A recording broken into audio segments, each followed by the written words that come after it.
we have always talked about diseases in animals.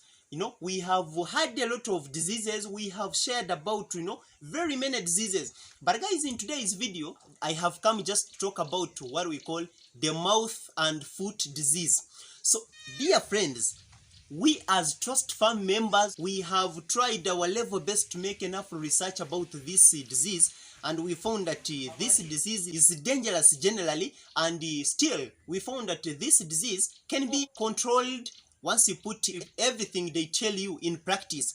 The moment you try to prevent it, guys, we found that this disease can be controlled completely. So guys, as I talk right now, in Uganda we have this problem where people's, animals have contracted such disease, and this disease, guys, they found that it spreads quickly. So dear viewers, people who follow me, people who like my videos, people who trust me, this is the reason as to why I'm also making this video, just to warn my people, to make my people know that this disease is dangerous and it spreads quickly. First of all, I want to talk about the signs of this disease. We have what we call a lack of appetite. But guys, the most one is that there is swelling of jaws, or what we can call mouth parts.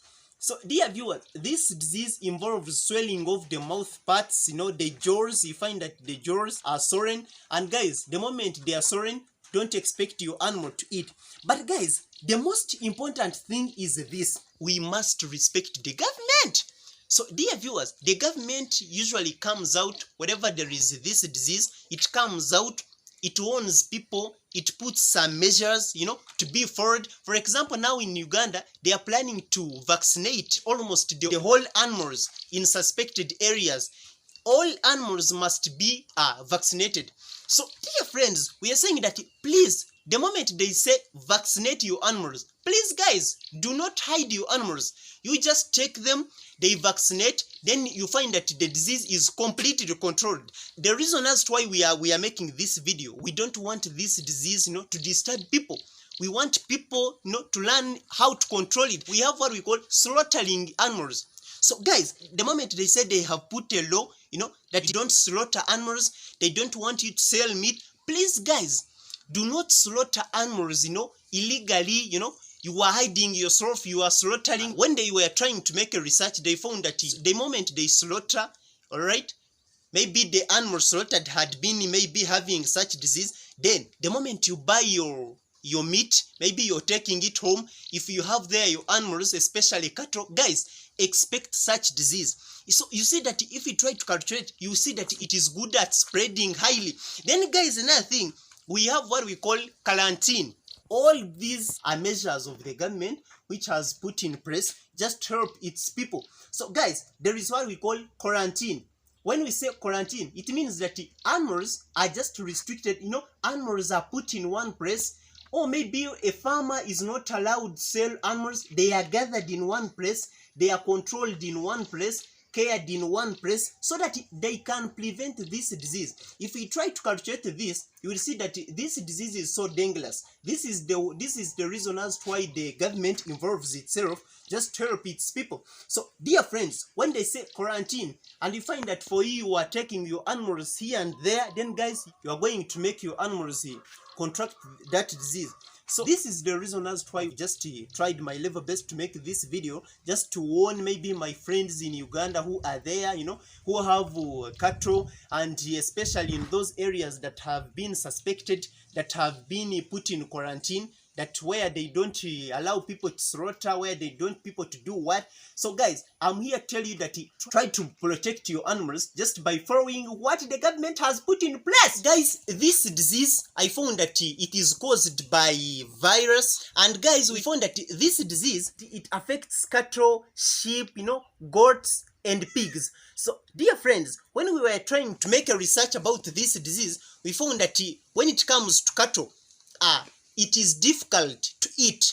So dear viewers, when we say it is difficult to eat, it means that there is a problem of blisters, or what we can call maybe wounds. There is difficulty in eating. There is what we call blisters, or what we can call wounds. These wounds are the ones that make the cattle fail to eat. fail to take anything. When we say blisters, just these are wounds, just that develop on the mouth parts. And guys, another thing, these blisters, or what we can say wounds, they develop near the hooves. You find that an animal is unable to move. Remember guys, we are talking about cattle. Then another thing guys, there is depletion. You find a cow is there, it can't walk, it can't do this and this. It is ever there standing, not active, So we say that is foot and mouth disease, guys. Then guys, another thing, in cattle there is what we call increased salivation.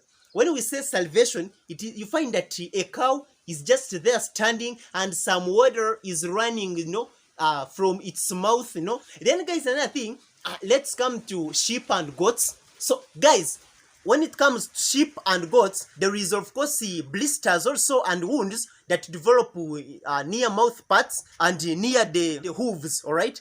Up the hooves on the skin. You find that there are blisters, wounds that do not allow it maybe to walk, to be active all the time. So then guys, another thing, when we come to pigs, guys, there is serious failure to walk. You find a pig cannot walk. You find that it has no capacity to eat, what we can say lack of appetite. So you see that these signs, guys, you need to note them. You need to do everything about them. And guys, don't forget that this disease can pass through air. The moment maybe you allow a person maybe to come with his or her maybe sows, bringing them to your farm, that he or she wants a boar, guys, expect that disease to come. So dear friends, another thing, you have to note it clearly that this disease we are talking about spreads through air. In other words, guys, this disease is so contagious. It spreads easily through air.